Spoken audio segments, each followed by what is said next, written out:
Is compassion a self-projection?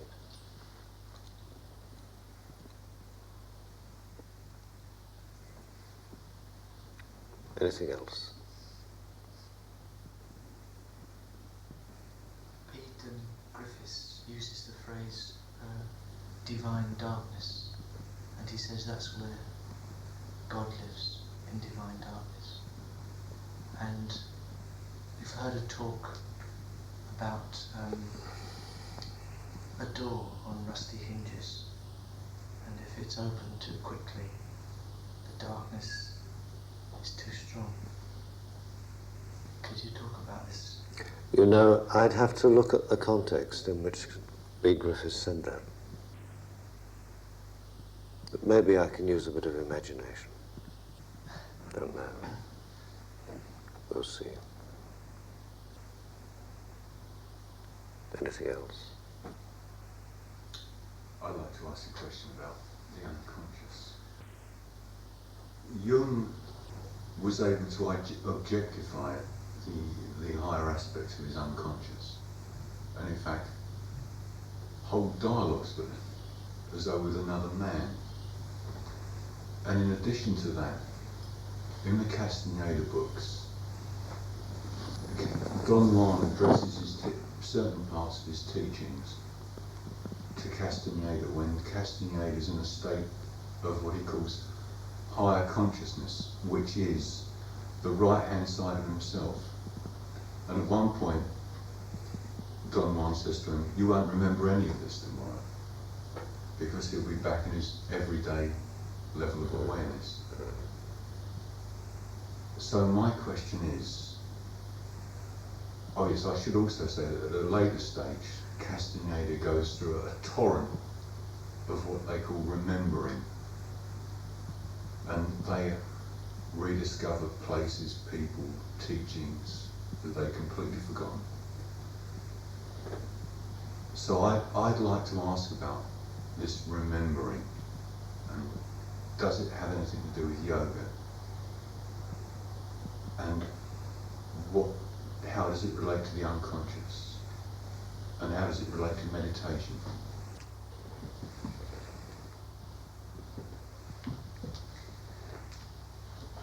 He wants to take a trip down memory lane. Could you talk about nature? Who? Prakriti. Nature, Prakriti, Purush and Brahman. Just that.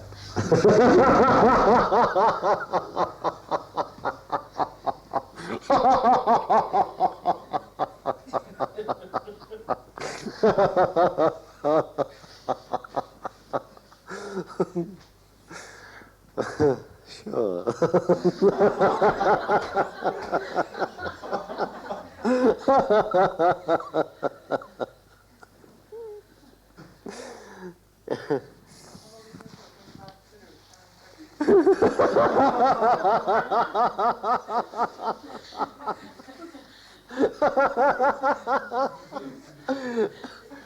Just throw in a bit of Norse mythology, would you? I'm quite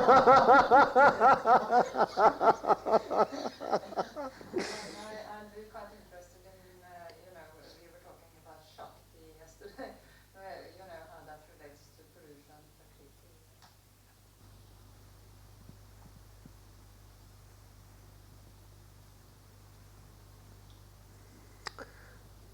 So, what have we got? Prakriti and Purush. Divine darkness, occult memory, compassion.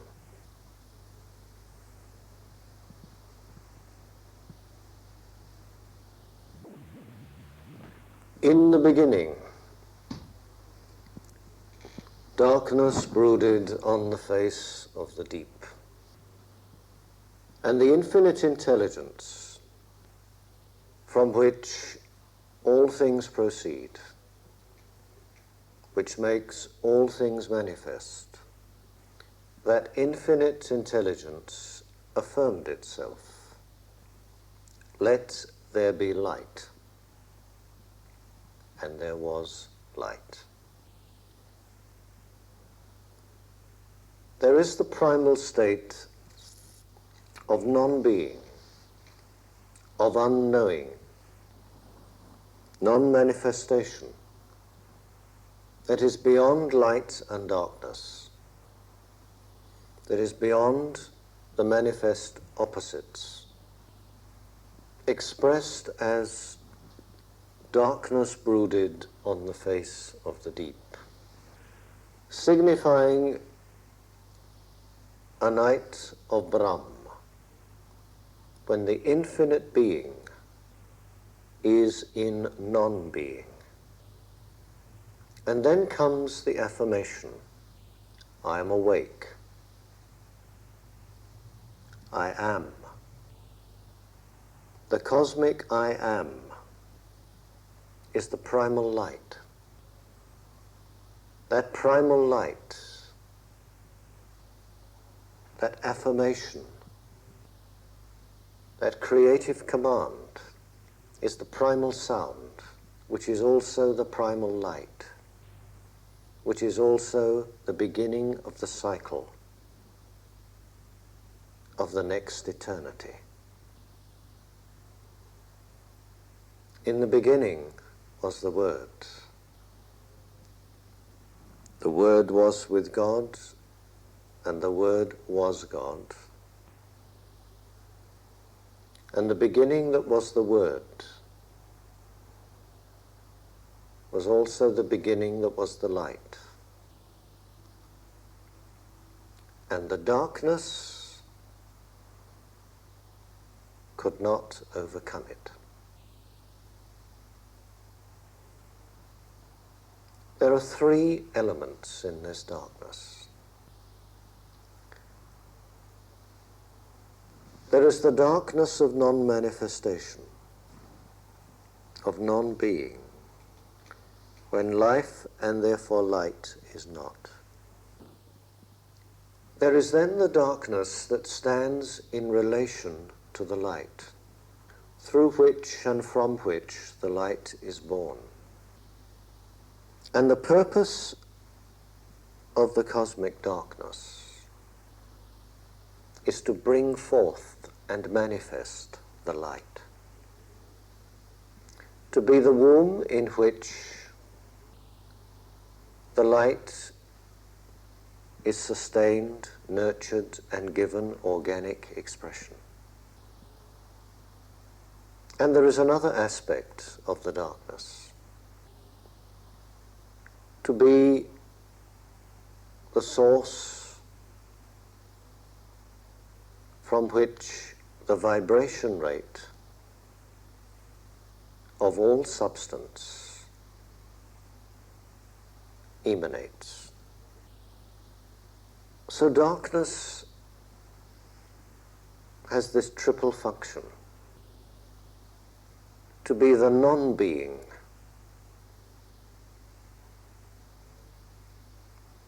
when all is null and void, to be the womb which gives birth to the light, to be the organic substance from which all creation proceeds, and with which the light is obliged to interact, both as companion and lover, and as adversary. The light is born of the darkness, as Agni is born of the waters, as the Saviour is born of the waters. Darkness brooded on the face of the deep.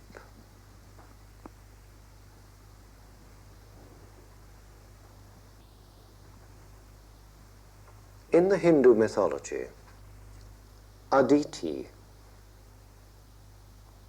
primal substance, life unmanifest, gives birth to Daksha, the creative flame, and Daksha, in turn, begets Aditi.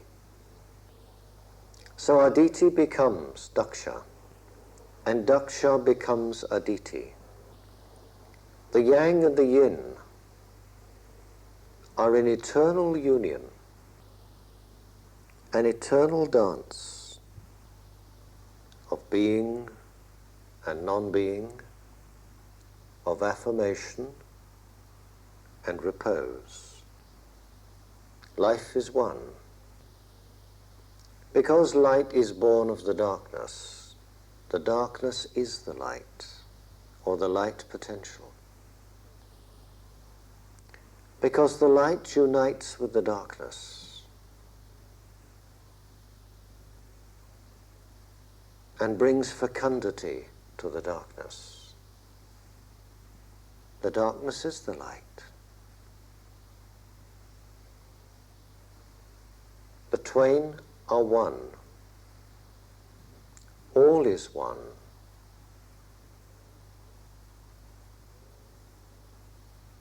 All is ever movement, ever in rhythm,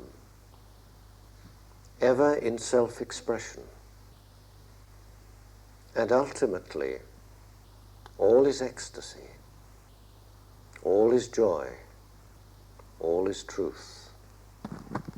It is not the all that has the problem.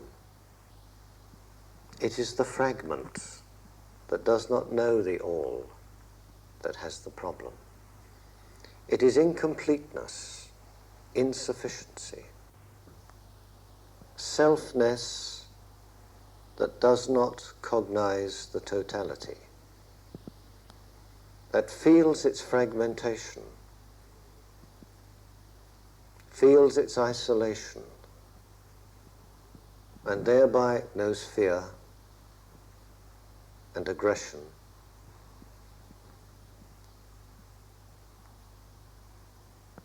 and despair. To know the darkness and not to fear the darkness is to know the light. For in that darkness the light shall be born.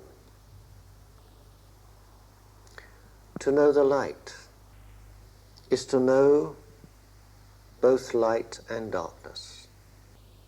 But to know the light is to realize that darkness and light are one. That darkness is only light potential, light that is yet to be, is ultimately yearning for the embrace of spirit. Darkness is our destiny. Darkness is our companion. Darkness is our dancing partner. Darkness is our potential. Darkness is that in which the light shall be born. Darkness is that which shall be transformed. Darkness is that which shall be uplifted. Darkness is that which shall prove the truth of resurrection.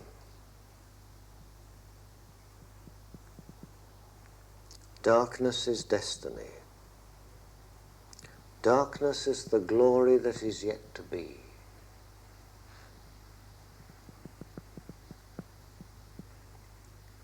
Darkness is the light that has reached beyond itself and is seeking return to itself. Darkness is the sleep of the light. The light is the awakening of darkness. Aditi gives birth to Daksha. Daksha begets Aditi. All is light. All is life. All is abundant beauty. All is immanent truth. Either immediately so, or in process of becoming, or yearning for the great awakening. This is a universal truth. It is also a personal truth. Within time, there is darkness. Within the instant, there is only light. To know time is to know limitation. That to know time is to be in darkness. To know the now is to be now. Truly to be the boundless light. So darkness is light transmuted into time, and light is darkness that gives birth to the eternal. All is one.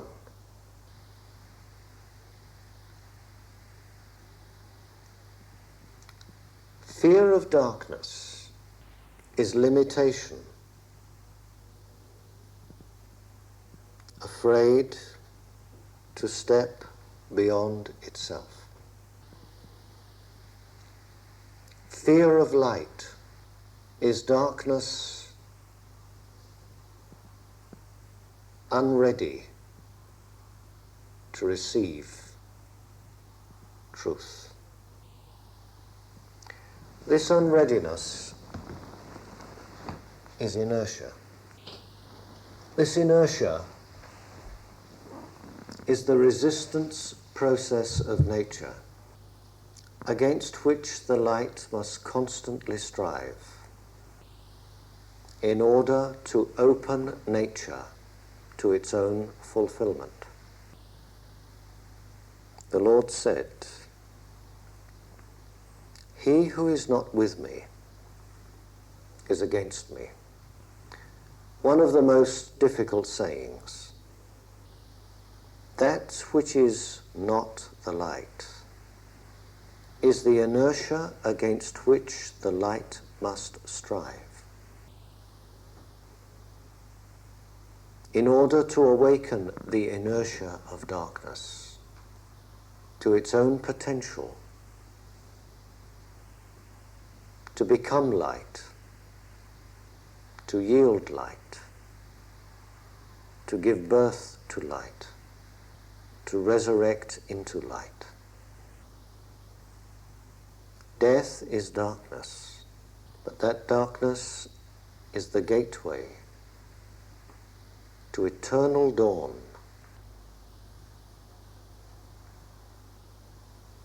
Prakriti, substance, is the one light, coagulated into form, coagulated into density, from which it shall yet arise and return to be the light. The light is ever rising in the darkness of the east. The light is ever incarnating into the darkness of the west. Aditi gives birth to Daksha. Daksha becomes Aditi. All is one. All is the cosmic dance. So Prakriti is the mother of the light. And the light is the begetter of darkness. And the one becomes the other. And ultimately the becoming is the ecstasy of life in union with itself. We must all step forth into the darkness. We must all, at some stage, in some way, walk alone. But the darkness itself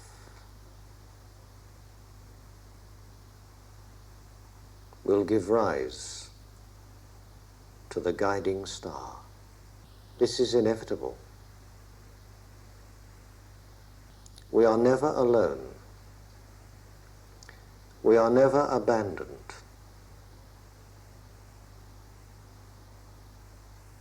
The darkness is our succor.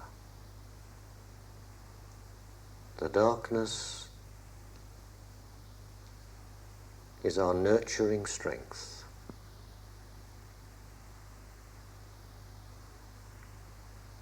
The darkness will not fail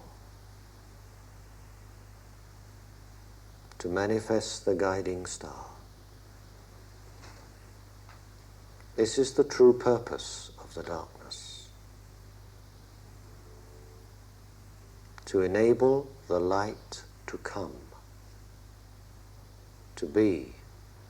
And if we follow that star, we shall be led to green pastures. We shall reach the promised land, which is the knowledge that the darkness is our mother, which is ever becoming light, and the light is our father,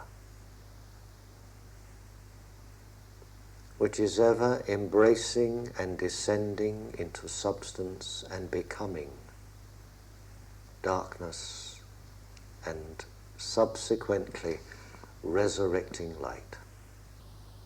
In all this,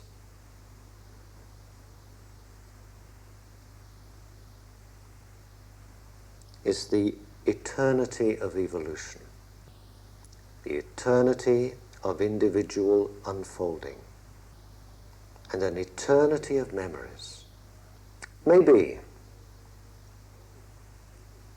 there are ways of seeking out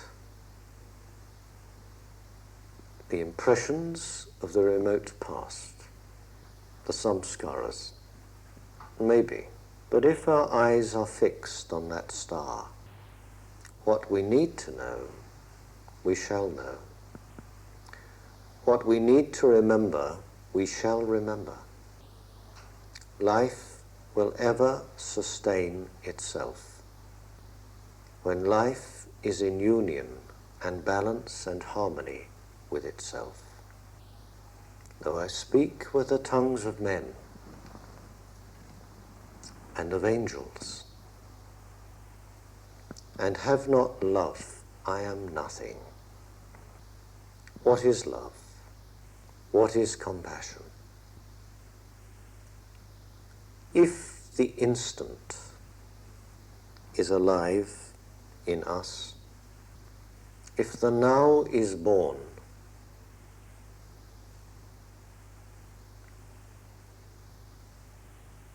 with the flash of every moment,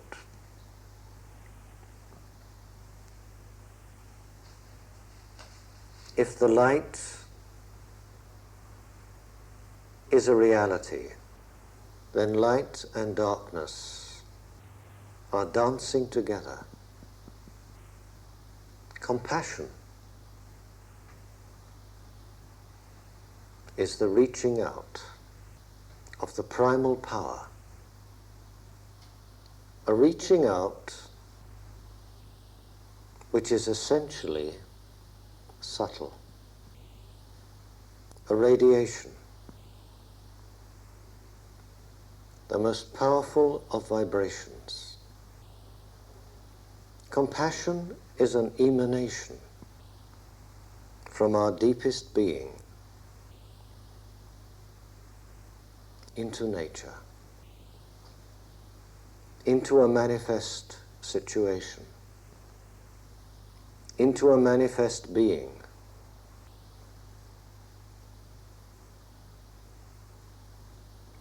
Love is an intense sensitivity, a receptivity towards another, which may be individual, which may be cosmic, but towards another, a receptivity. Compassion is the same thing, but is the concomitant emanation of that receptive state. Compassion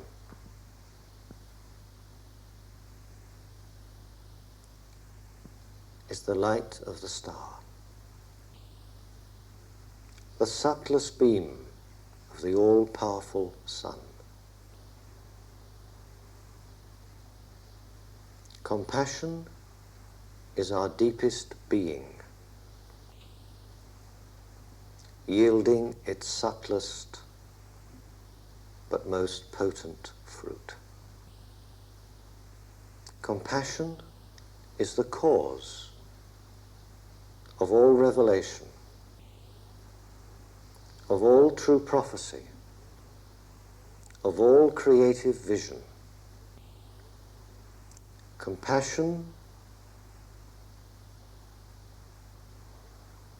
is the sustenance of all service.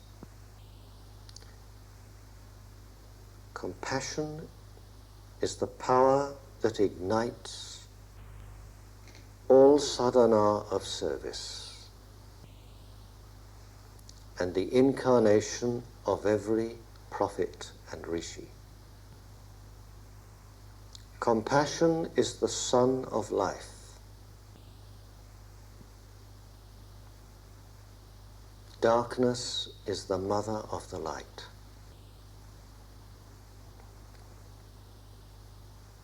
Within this mystery, we are engaged on a journey of joy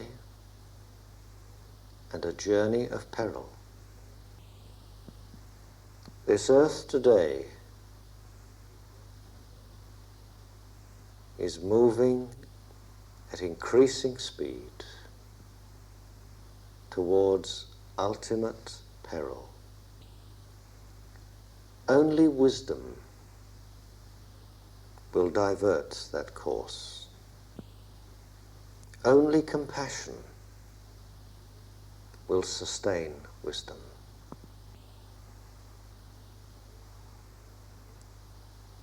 And the highest privilege of every human creature is to invoke the infinite being to manifest through us in the here and now, that there shall be light in our darkness.